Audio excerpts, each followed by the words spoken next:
హుజూరాబాద్లో జరిగిన task force దాడిలో ఇప్పటికే ఎన్నో కేసుల్లో నిందితుడిగా ఉన్న శీలం సీను మరోసారి పట్టుబడ్డాడు. పీడీఎఫ్ రైస్ కేసులో నిందితుడిగా ఉన్న సీనుపై ఇప్పటికే 10కి పైగా కేసులు ఉన్నాయి.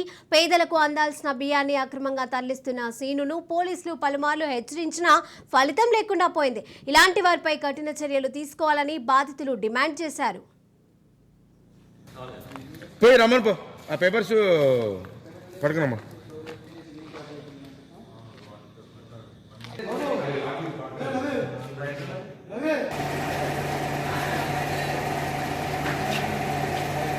ఈ వెహికల్ డీజిల్ ఉంటుంది కదా అంటే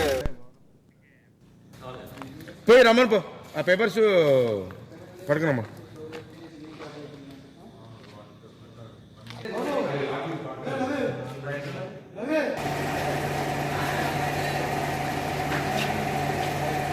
ఈ వెహికల్ డీజిల్ ఉంటుంది కదా అంటే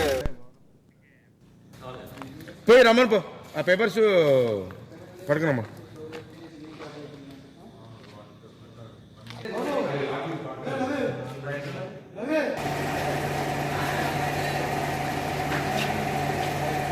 ఈ వెహికల్ డీజిల్ ఉంటుంది కదా అంటే